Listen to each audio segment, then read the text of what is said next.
Welcome back to the Survivor's Guide to Thriving podcast, the show for people who are ready to break out of survival mode in order to build a truly thriving life.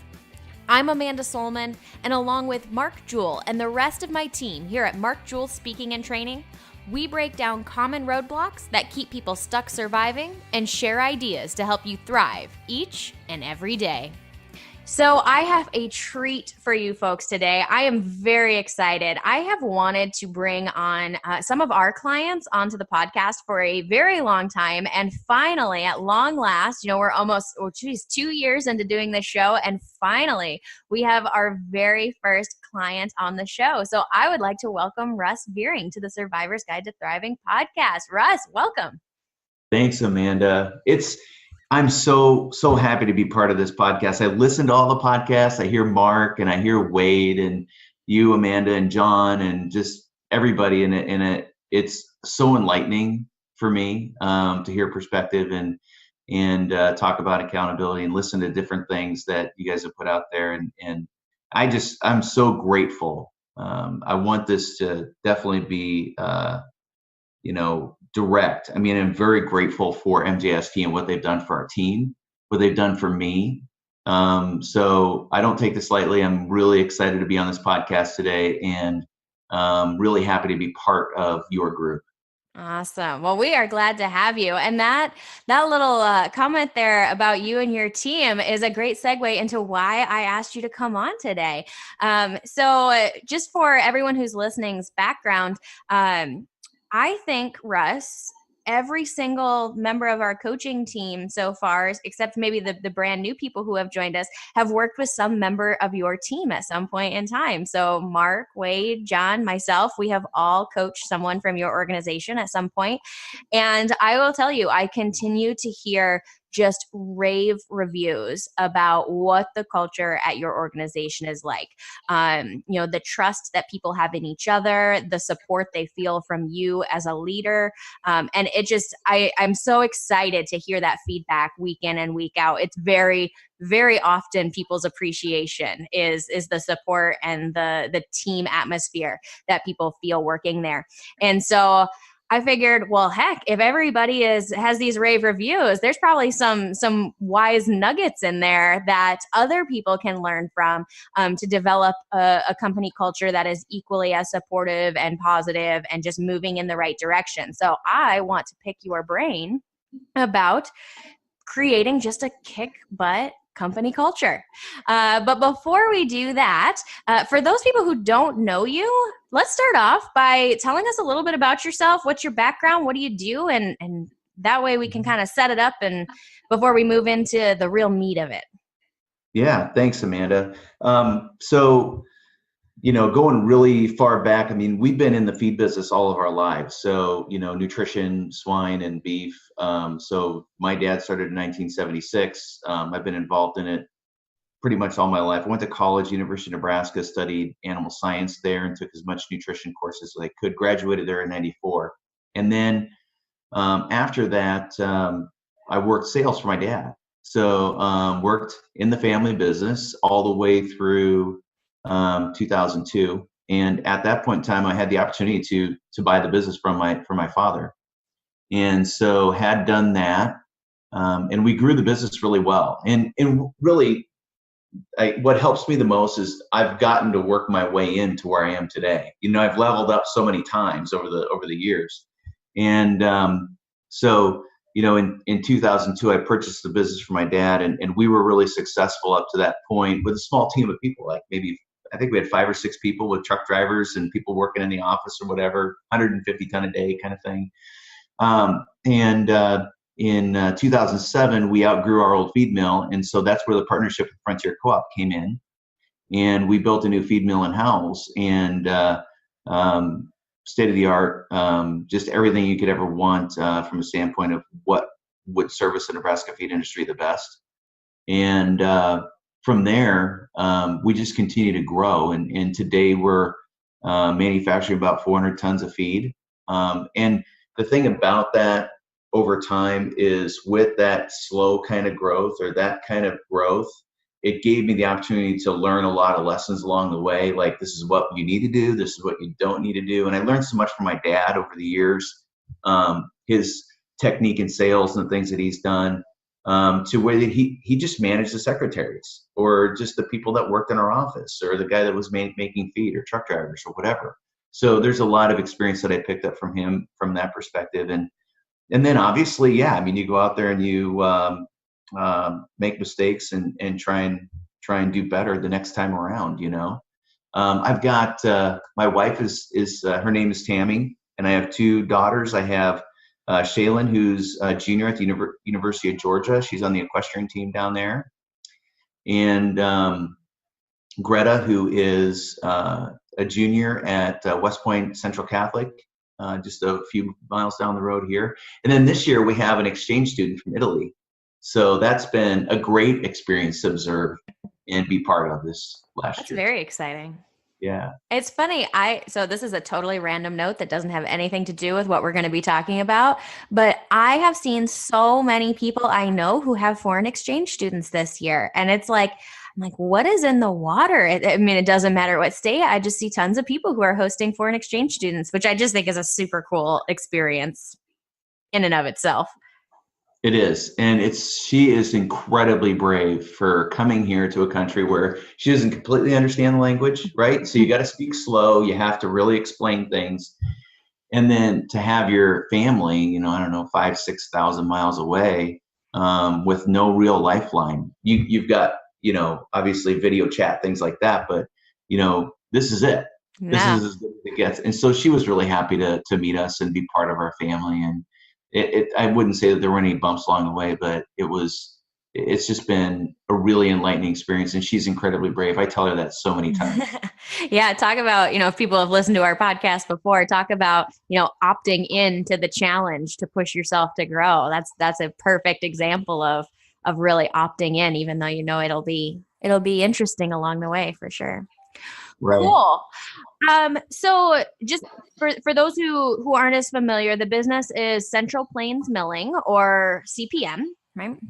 And so has it always been known as CPM the whole time when your dad owned it too? It was Vering's Feed Service at that point in time. Gotcha. And when we partnered with Frontier Cooperative, we just decided that it would be better just to kind of have a different name versus Vering. So it was more, I've always been in the idea of trying to bring people into the partnership and have them have that link to that business that possibly could happen. We did the same thing when we acquired the Columbus mill. So we kind of made a little change to our logo at that point in time, and we put Frontier's logo on there. Oh. So that the customers would see the possession of the company and understand, oh yeah, Central Plains Milling, that's Frontier. It's the same thing. Yep. So. Excellent. Very good. And so just for context, ballpark, I heard you say when your dad started, right, just like 5, 6, 7 employees, how many folks you got working for you now, ballpark? People have an idea. 24 employees on our payroll right now. Yeah. Excellent. Very good. So definitely some growth. I know for depending on which industry or which segment of the industry you're in, right? 24 doesn't seem like a huge number, but on the flip side, that's like 5 times what it was when your dad owned it. So that's a good amount of growth. So cool. Let's dig in then. Now that everybody's got a little bit of background, let's dig into this topic, company culture. So I'm sure you've seen a lot of change over the time that the business has been in your family. And when I originally wrote this question down, I kind of wrote, go back 18 to 24 months and tell me, what was different then maybe versus now. But kind of how have you seen the culture at CPM as a part of Frontier really evolve over your time in the business? Yeah, it's changed a lot, even from when my father had the business to where, I took over and managed employees and started hiring people on my own, right? So now I've got to step out there and interview people and figure out what you're really looking for. And I would say the biggest point at which we started to really figure some things out, and Wade has really helped me, now today understand the technique that I used back then, and I'm using it better today. Okay. But is to pull people together and figure out why, right? And we did that in 2003, I believe. We started really growing, and so we had more people sitting around the table every day. And we sat back and we said, okay, obviously we supply feed, and we do that in a regional area of about 50 or 60 miles. We do a little bit of sales from a standpoint of the beef industry. And so we need to talk about what we're about and why we do this every day. And so we sat back and with our team, and we put together our 4 core values, right? And in any instance, that would probably be the biggest thing that happened to me back then. In any instance, you can coach through that because, at the beginning of the day, we want our customers to succeed, right? So that's our number 1 core value. And so anything that you do, whether you're sweeping the floors or you're doing pricing or whatever you might be doing within the system, you have customer success on your mind, right? And then professionalism is really important. I think we never have a chance to get a second look, right? Sometimes, you have to be presentable all the time. And when we put that on that list, and it's called our producer promise, that's our core values. But anytime you look at that list, that is something that we need to uphold and do. And we do that. I mean, everybody believes in it. We talk about it. We use it to coach. We always think about being presentable. Anytime you can tell a story about being presentable or being professional, having clean trucks on the inside and out is a great opportunity for new employees to understand. And you can always look at the board, and if you understand what those core values mean, you know how you need to act right now or what you need to do. Another one is to innovate in the industry. So we just hired Becky Cusick, and you worked with her on coaching, right? And so her idea of innovation is how can we do billing different? How can we get people on to do statements differently? How can she project in the future how we're going to look 2 years from now? Given the rate of growth that we're at right now. So, how do we innovate in our market or industry? So those core values really bring us together, and it really gives us a pretty clear why of what we all show up to work for. I think the thing that really helped me the most, though, when I started working with MJST, they more or less got really technical about all of the pieces and parts. Everybody knows about succeeding or growing as you set a goal. Okay, well, the Survivor's Guide to Thriving or the Hero's Journey, whichever it is. When you start breaking it down and looking at all the components of it, you get it, right? I know what suffering's like. I know what all those things are. Through my coaching, the techniques that I think that helped me that I was implementing, but not very well, is just more freedom for our people, right? So Wade and I talk about this all the time. Like, why would you get a dog and then go out in the street and bark for it?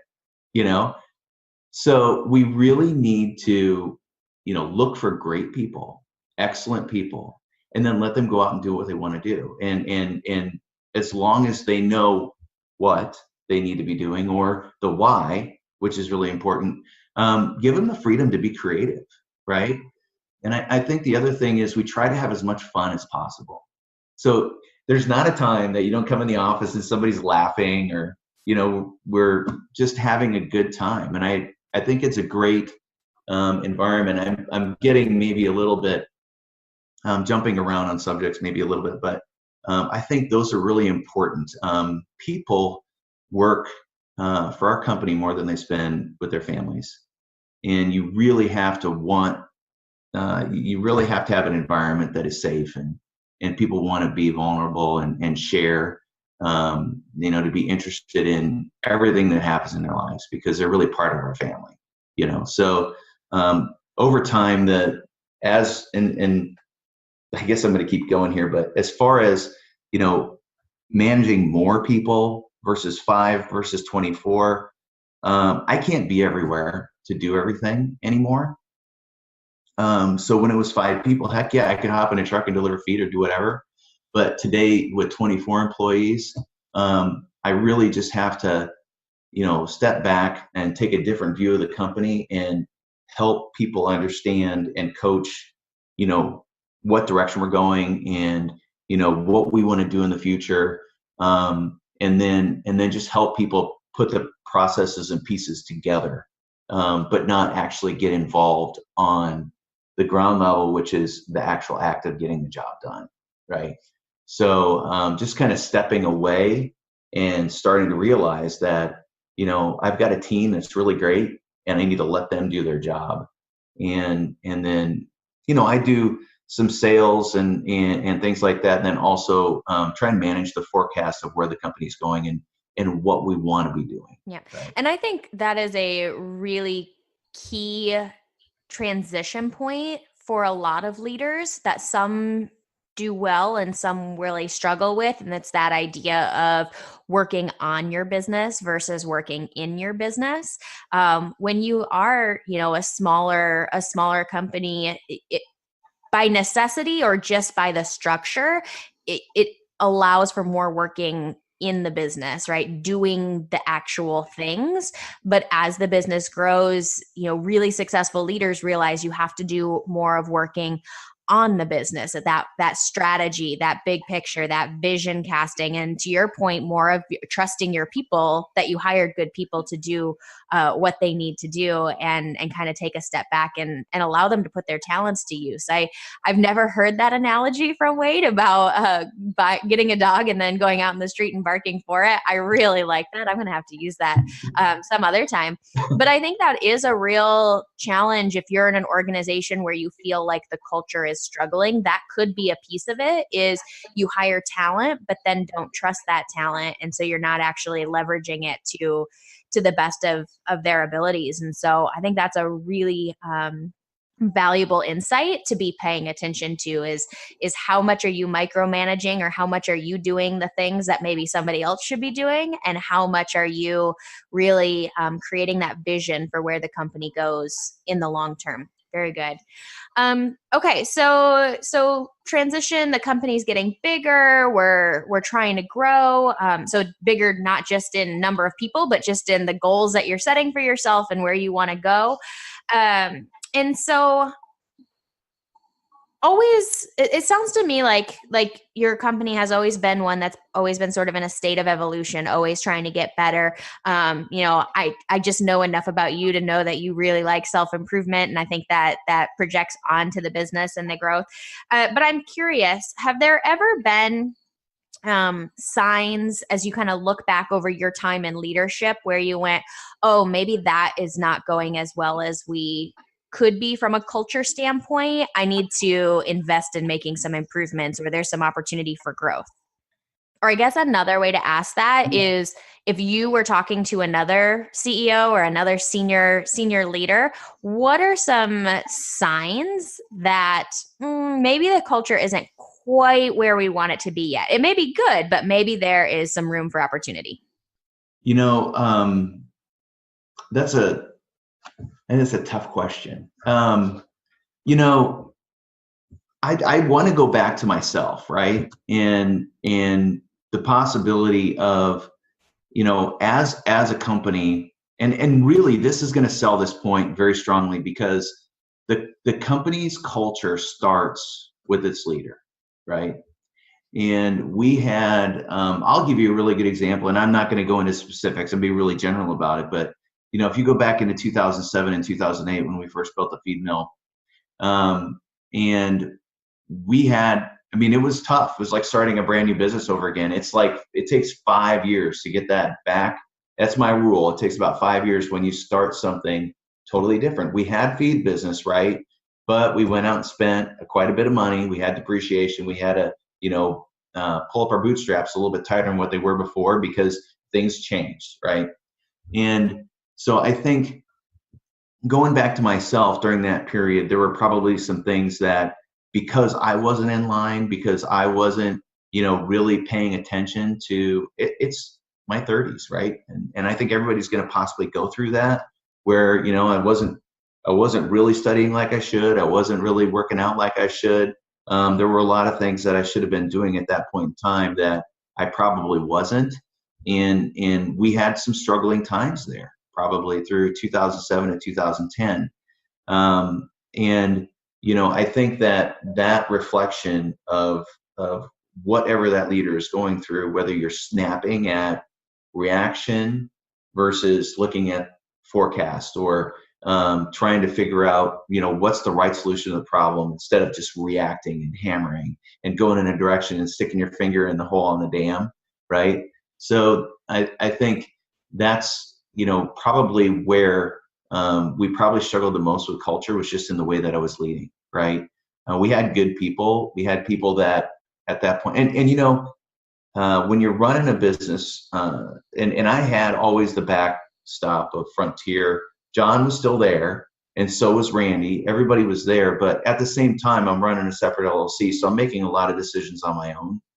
And when you hire people, sometimes I'm not a professional interviewer, so it's not like I had the six basic human needs that I really needed to really None have of at us that are point in professional time. interviewers. For sure. Yeah, and you pull a few people on that maybe send your company down the wrong direction, right? And I think it's maybe because I didn't really have a good plan. It's probably because I really didn't have people around me, circling me that helped me, you know, um, figure and decide what is the correct direction, what is the correct choice at this point in time. And I think that's one of the things that's probably helped me the most lately is, if I have a problem, I can call Randy, I can call John, or I can call Wade, right? Or I can call Mark. Amanda, you've helped me through some stuff. So, I mean, it's just there are ways to reach out for lifelines, and get another perspective. So I would say that, in my mid 30s in that area, there was a point where, I was on a little bit of an island and wasn't using all the resources that I could possibly use to make our company successful. And I think our culture suffered for that.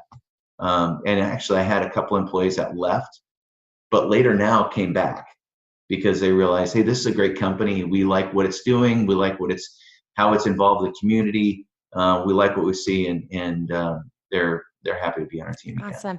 There's two things you said in there that I want to call out. So one, I've heard, that concept where you say, now I have these people that I call for input. I've heard people refer to that as having your own personal board of directors, right? So it's the, 4 or 5 people who are kind of close to you and somewhat have a similar perspective, or maybe their peers, right, literally have been in somewhat similar shoes to you and can just offer some advice. So I think that's a really good suggestion to other leaders, is if you don't have that team around you, and to some extent you get to develop that team in a very purposeful way depending on what you need, right? So I always think, I haven't read the book, but people will refer to the team of rivals, about President Lincoln's cabinet, and how he sort of put that together with both supportive and opposing viewpoints to really challenge himself.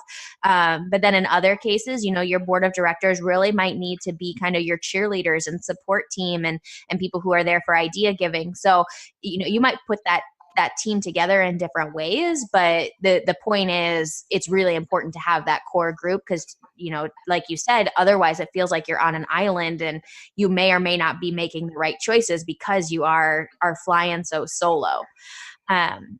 The other thing you said that I thought was really interesting, and it resonates with some other podcasts that I listen to, is, where maybe I hired some people that weren't the right fit. It's interesting. I listened to a podcast called The Skim, and it is, they bring in entrepreneurs, small business owners, and to talk about what they learned on their journey as an entrepreneur, business owner. And one of the questions that the interviewers always ask is like, what's the biggest mistake you ever made? And it is very common for these leaders to say, I either hired the wrong person, or I didn't let them go soon enough. And there were issues because I was too afraid to pull the trigger, or to admit I was wrong in hiring them in the first place. So, not that specific apples to apples to your experience. But I think that's a really good call out, that if you are a business owner, a senior leader listening to this, if you've ever felt that way, you are not alone. Because I hear that as a really common thing, that, whenever I feel like I'm looking back at mistakes I've made, granted, they were good learning opportunities, right? I'm sure you would agree, Russ, that you learned a lot from those experiences. But I think it's very common for people to say hiring the right people becomes really important. If you haven't hired the right person, it's better to fix that quickly than to let it drag out. Yeah, I agree with you completely. I want to go back to the, being on an island and having those people surrounding you that help you. I really believe that you can only be so creative on your own. And it's the challenges that people pose, like, just having a different perspective to look at, a different direction that somebody wants to go, and then really hammering out those details and figuring it out really creates more creativity. And sometimes as a leader, you're looking at the wall and you just can't see past it. So sometimes you need to get out of the way and go and work with someone that can help you get to that next level. So it's literally on an island is what you are sometimes when you're in that scenario. And I think it does take stress out of your life when you have somebody that you can actually sit back and talk about issues you may have or problems you're running into, or maybe even the success, and discussing, okay, now what do we do with this, right? So Absolutely. it's a great topic. And then going back to hiring people, I don't know. I have so much information that helps me today after being through MJST about bringing a person on, because I think the technical things that you're looking for. So if you're looking for an accountant or whatever, you're going to obviously interview people that are accountants, right? A lot of them understand what they need to do from that perspective. And the most important thing you need to get out of those interviews is what kind of person they are. Are they going to fit the culture you have in your company? We just had a great hire, and Becky Cusick, who's working for our organization, and she makes our culture better, and she lives by our core values. She loves what she does, and when we were interviewing, we talked about the 6 basic human needs, and we had a conversation about that very specifically. So I think I've got a lot of tools today that maybe I was trying to use in the past, but I didn't really know what the correct technique was. So it's been great. That is a great segue, Russ, right into my next topic or my next question. So, a couple of things. I want to back up a second. So, probably, I'm trying to remember the calendar here, but probably 18-ish months ago, we started coaching a few of your people here and there, some salespeople. But then you came to us for the first time. Has it only been almost a year ago? It was last fall, wasn't it? Yeah, it was almost to the day, probably October-ish, something Yeah. like I that. feel like you've been around for forever. And I was looking at the calendar going, oh my gosh, I don't think it's even been a full year since he went to his first live training. So a couple of questions out of that. One, just so other people know, how did you stumble upon us? I'm just kind of curious, what was the first things you heard, or what was the first thoughts you had?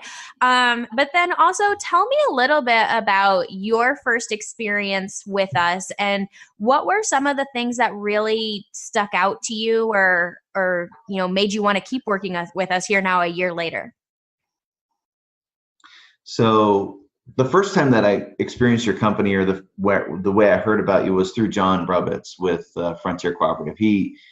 We really decided that, okay, and I use this scenario all the time. If I'm going to spend $40,000 to repair a truck engine, I mean, why wouldn't I spend some money to take care of my sales team? If I'm going to make my equipment better, why am I not making my people better? That doesn't make any sense whatsoever. I think that builds a really great company. But there's a lot of training out there, but this one really fits us well. And the reason that it really fits us well is the coaching, because you go through a 2-day seminar, And I've heard a lot of these different things, I think, in the past, but it's not a 3-ring binder and then, hey, we're done in 2 days. It's accountability over a 90-day period. And that's really an amazing thing. I was really excited about that. And my first experience in the first 2-day event with the exercise and the workout, which about 4 years ago, I decided that I was going to attack 50. I said, I am going to be in great shape when I turn 50. My 30s weren't great, so I'm gonna change my life. And so I've been doing that for quite a while, but it just really builds vulnerability. You get everybody in and you sweat them out and work them out. Everybody sees what they represent at that point in time, and it just clears the mind for better meetings. So we've really tried to live by that as much as we can. Awesome. Yeah, I love that. We always joke. I mean, sometimes it just doesn't work to do the workout as the first event of a training. But we always tell people we have to work harder to get everybody to open up and share when you don't have a workout, because you are absolutely right. Once you've sweat together, man, all bets are off. We know each other now. So Yeah. good deal. So, okay. So last November or October-ish, somewhere in there, you go to the Thriving Leader program. You start going through your 90 days of coaching. And I'm curious, kind of starting there. It's interesting. Let me back up a second. Um, I think things happen often when we need them, right? And so, like, it sounds like you kind of getting involved with us and our paths crossing almost seems like a natural evolution of some of the path you were already on. I think sometimes the universe just brings people together that need to be together. And I would say that, MJST's relationship with CPM is definitely one of those cases of paths crossing at just the right time. And so I'm curious, you go to your first training, you go through your coaching. What are some things that you learned, or what are some things that you start thinking about differently that you start implementing changes within CPM, or where you get more specific on things you were already doing? I'm curious, kind of what was the, kind of put the foot on the gas pedal moment for some things that you started picking up on? Right. So one thing I do want to kind of lead into, though, is I want to talk about my experience on the 2 days, because there's kind of a neat thing that happened to me there. But 2 years prior to that, we acquired a feed mill in Columbus, and the whole system and a lot of the team that was there at that point in time was dysfunctional, I guess is what I would say. I don't want to be bad about it, but it just really wasn't working, right? So I can't remember for sure. I think it was a little bit, March of 16 is when I took that over. So I spent pretty much all of 16 and 17 trying to change that environment and the way that business was working. And so I had kind of got that changed and got it working, and we had expectations, and people were doing what they needed to do to be successful in the feed industry, for us in that location. So I had been through that war. It was like a war. There was a lot of people that, well, I mean, not a lot of people, but there's a few people that didn't make it, right? So it wasn't a pleasant experience at some times, and it was community driven as well. There was talk in the community about our company and all kinds of stuff like that. So I had been all through that. So I went to that first MJST event, and I was really busy because I was managing, that 24 people at that point in time. And everybody would call me when something was wrong, or there was an issue here, whatever. And I didn't feel like I had time to go through this, but I knew that we needed to do it. So I want to develop myself. And so I was excited to be there. But at the end, when Mark was like, you're going to do a 90-day plan now. You're going to be accountable. And I'm like, I'm working out. I'm doing everything I'm supposed to do. I was mad at him. I was like, how can I possibly do more? Right? There's just no way. I mean, I'm working from 6 o'clock in the morning till 7 o'clock at night trying to get my job done. How can I possibly do more? And it goes right back to capacity, right? Um, so it's that was a memorable experience, one that I'll probably never forget. But I was led right into the coaching, right? And so I had coaching with Wade, and with Wade, it was having that discussion about appreciation, right? So you know you have to have, and I do more journaling today than I ever have. But you really need to start your day with some appreciation, and it puts you in a different state of mind, and you respond differently to the things that happen to you in your life. That whatever, you have a problem with a customer or a trucker, a production person, whatever. It makes you focus on a solution versus, hey, I just want to complain about the problem right now, right? So that has been something that's been really good for me. But if we go back to capacity, I really wasn't reading very much. I'm reading more now, trying to educate myself. I journal, work out. I'm even doing some meditation. I've got quite a bit under my belt now, and it just seems like it keeps me less worried about what can happen, right? So I feel like I'm at a more level state on a daily basis, and more appreciative of the fact that I got to get up early this morning and watch the sun come up and have my coffee, and listen to some positive content, work out. There's different things to look forward to in my life now. So that's been a really great experience. I might have went off on a tangent there, but hopefully I kind of answered the question that you had. Yeah, it's totally good. I love it. It's interesting you bring up kind of that feeling more just level and going into the day from a more level standpoint. I've had that conversation with several people recently, that often we've convinced ourselves that we need to be stressed in order to be, I don't know, driven, successful, something. And the thought we keep going back to is, how much more could I get done if I cleared the stress out of my mental energy and used that mental energy for actually something productive, like thinking through problems or coming up with ideas, right? Like, to that capacity point, like if I imagine, that my capacity in any given day is, a container of some sort. If half my container is filled up with stress and worry, I'm not using that container as effectively as I could. So I love that idea of doing the capacity building activities to really be able to come into your day clear, open, calm, to really more effectively tackle the things that are in front of you. I think that's really, really a valuable takeaway. So I'm going to ask you a couple of sort of quick fire questions here related to the company culture at CPM, and really sort of think of these as, again, advice you'd give or thoughts you'd share with somebody else who might be in your position, or coming into a position similar to yours. So the first question is, as you have really been purposeful about evolving the company culture at CPM, what have you seen as the biggest 2 to 3 successes of that? I would say, I'm so appreciative that all the way from St. Paul, Nebraska, all the way up to Sioux City, Nebraska, I've got people out there telling the story about CPM and why we're doing what we're doing.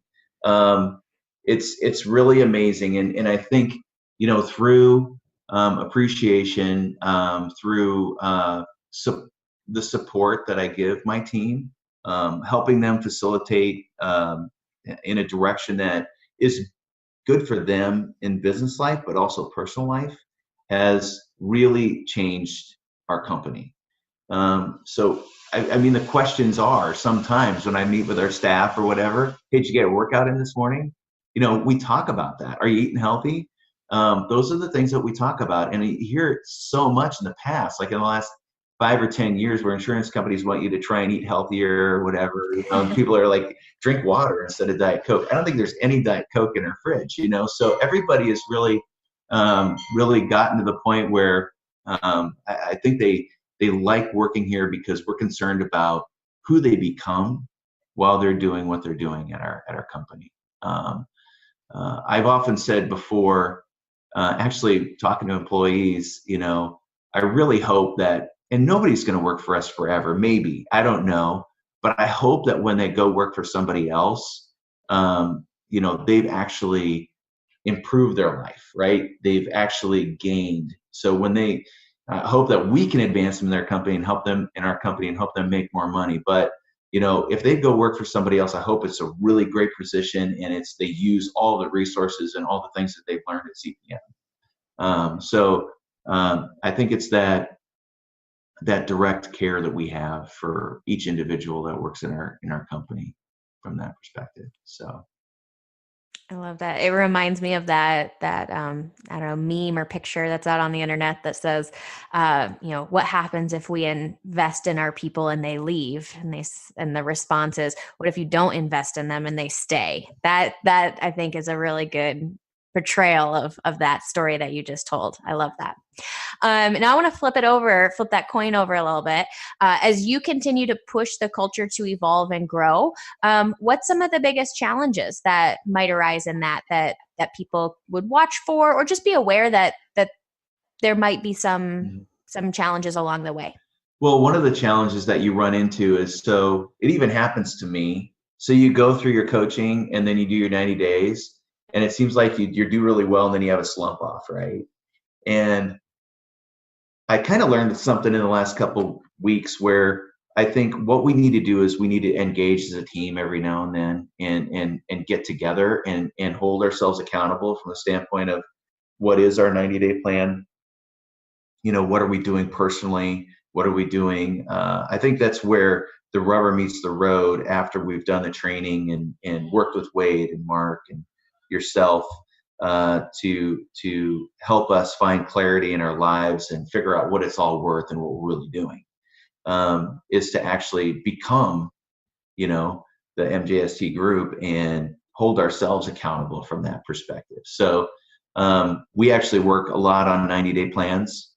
And so that's how we're trying to stay out of that lull is, when you get stuck in the whirlwind and you start losing perspective and clarity, my actually 90-day plan is on my wall and it's framed and I redo it every 90 days. So our enterprise teams, which is going to be trucking, production, and our clerical staff or CFO, and then sales team, they all are turning in 90-day plans here October 1st because they've gone through the 90-day plan or the 90-day training. And so now we're just going to not even give them a chance. We're going to go right into a next 90-day plan. And I think that's a great way to set goals because we have a 2-year perspective of where we want our company to be. But that is, and you guys have said this all the time, when you set up a 90-day plan, if you don't have checkpoints along the way, day 80, you're like, oh crap, I got to get all this done in 10 days. And that's what happens. So when we break it up into quarters, it really makes it kind of a Kaizen thing. You just take one step at a time and you keep working through it. And, you can make adjustments along the way, but, it just keeps you more focused from that perspective, personally, and then also business-wise. So that's one of the things that we're doing to try and stay out of that lull that you see after all the excitement of training is over, right? Yeah. And I think that's something important to point out. So I think that's where people have struggled somewhat with more traditional training in the past is that drop point comes quicker because there is no coaching follow-up, right? So you go through a few days of training and then boom, you expect the internal team to just take it over and handle that accountability right away. And I think with the coaching, right, it sort of extends that period. It provides some support. In the meantime, we can kind of get off and running. But you're right. Like at the end of the day, your people are going to round out their 90 days with us, at least for this this round through it. And so I love that idea of, we're not even going to let it slide. We're going to move right into it. So, anybody has listened to the early episodes of this podcast in terms of walking through the survivor's guide to thriving, that's what that top level of transcendence is all about, is like, let's not backslide and get complacent again. Let's put the foot on the gas pedal and go. So I love that idea. Mm-hmm. So we're coming kind of down to the end of our time here in this episode. And so I have two questions that I'm curious of your perspective. So, and maybe you've said a few things here earlier in the interview, but I kind of want to bring it together with a bow. So my first question is, so like I said, right, when you guys first started working with us, it was sort of the frontline people, the sales people that were coming through training. And that still continues, right? We still work with a lot of your team, but I'm curious from your perspective, why is it so important to also have that leader go through training, development, investing in themselves, not just team members? Because I think that that's a challenge that some organizations have to work through is, it's normal to send their salespeople through sales training. It's less normal to send maybe their more senior people through some sort of training or coaching program. And so curious from your perspective, why is it so important to come at it from both ends of the spectrum? Well, I think to have a well-rounded culture, everybody has to be on the boat, right? Everybody has to be accountable from a standpoint of, okay, so if we're going to, hold ourselves to certain standards from a standpoint of working out in the morning or clarity or, meditation, whatever we're going to do to prepare ourselves for the day, to be really good at that and gain capacity. I mean, the sales team needs to have that, but who is helping the sales team or facilitating their success along with that? As a leader, I'm responsible for the end result of whatever the sales team does, whether I'm the CEO or the sales manager, right? So everybody along the way has to be increasing their capacity, leveling up, doing everything they're supposed to make the company successful. You won't get that out of everybody if you don't have senior leadership doing that. It takes senior leadership to be able to talk with that type of integrity, right? So, and it changes your mind. Okay, so when I get up, and I'm really passionate about this, and I had accountability last week, so I had trouble getting my butt out of bed, and so my Nitro team said, Russ, we want a sweaty picture of you every morning. Now that's really kind of a bad thing to say, but I would send them a selfie, and I've been posting on the app actually, of my workouts in the morning. And what happened to me was, last week I was kind of in a funk.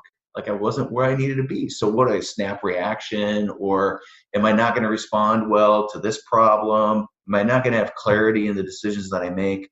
So I really think it's important to put salespeople through, but it's really important to put senior leadership and CEOs through this program, because if you are willing to spend that money on them, you need to change the culture all the way through. And I think it starts at the top. Awesome. And so my last question is very specific to you, and it may pull in some of what you just said, but by my count, you have been through the Thriving Leader twice. Yeah. You've gone through the Thriving Executive with your CPM and Frontier Leadership team. And you've been through our Leader Summit, which is kind of a next level, very exclusive program for some of our returning clients and partnership clients. And so my question is, why do you keep coming back for more of this torture from us? Why do you keep signing yourself up for this? I love mixed gym. And actually, I was waiting it's all Mick. Yeah, I was waiting for an opportunity to get in the ring with Wade. He keeps talking about that, and we've never done that before. So no, I don't know. My strength is self-improvement. You know that, and I really enjoy. And when I brought my leadership team in, Wade really wanted me to be part of that, because how do you build a team, and especially a leadership team? You really want to be involved in their education along the way. And so I think it's really, really good. I don't know. I just really enjoy, it's changed my life, and it's made everything better for me. My marriage, my clarity, the way that I act, the way that I manage people. Not that I really manage people very much anymore from the standpoint of I want them to have the freedom to do what they need to do to make our company successful. As long as they know what the target on the wall is, they're going to move in that direction. But I don't know. Over the past, I would say, 20 years of being in this industry, I've had the least amount of stress in the last year than I've had in the last 20. I mean, it's been really good. I mean, that's probably an exaggeration a little bit, but it has certainly helped me figure out where I'm going and how I'm doing it and why. This keeps coming back to my mind. I'm formerly a wrestler, and technical technique is really important. Okay, so when it comes to position or the way that you change levels, or if your thumb is up or thumb is down on when you grab somebody's wrist, all of those things give you technical ways that you could do something differently. And when you can understand this system, and I don't know, I call it system, but it's not really, it's just natural. The way that Mark Jewell presents his material, if you really work on it, it's a technical way to move in a better direction, right? So you understand the processes, what happens in your brain when you think about triggers, the Survivor's Guide to Thriving. Everybody does that every day. They do. It's just that nobody knows about suffering and discovery and awakening and transcendence, right? And sometimes you catch yourself in transcendence, and I've done that with me. And I'm like, wait a second, I'm surviving again. I actually succeeded, and here I am surviving again. And so now I need to, I have discovery, now I have suffering, and I got to start it all over again. And so I think sometimes somebody comes along that helps you figure out the processes that help you be successful, right? And then you can more cognizantly position yourself for that. So that's kind of a really important statement that I think I want to make. Yeah. I love it. That's awesome. Any final thoughts you want to share with folks listening now that you have officially gone from listener to podcast guest? You know what? It's a pleasure to be here for this. And I really have a lot of appreciation for Amanda and Wade and John and even Christina. She was at the first MDST event that I was at, and she's been gone because she had a baby, but we're excited to have her back. And then everything that Mark's done, it's just been amazing. And I listen to the podcast and I follow you guys on the app, and it's been a fun experience. It really has. And so that's my appreciation for today. And I just want to thank you guys for taking the risk and getting out there and doing something different. I love it. Thank you. We appreciate that. And the journey is only beginning. And you get your points for telling appreciations today. Woohoo. Yeah. Awesome. Well, thank you very much, Russ, for coming on the show. This has been a great conversation. I am sure people have heard something that they can apply in their own business and their own experience. And who knows, maybe we'll have you back again someday. Sounds awesome. Thanks a lot, Amanda. Thanks for tuning in to this week's episode. If you like what you heard, make sure to jump over to Apple Podcasts and leave us a rating and review. We appreciate the feedback, and it helps other people find the show. On that same note, if you enjoyed this episode, make sure to share it with a friend. As always, if you're looking for more resources to go from surviving to thriving, check out our website at www.markjeweltraining.com. That's Jewel with 2 L's. And you can find us under Mark Jewell Speaking and Training on all the major social networks. Remember, survival is dead. It's your time to thrive today. See you next week.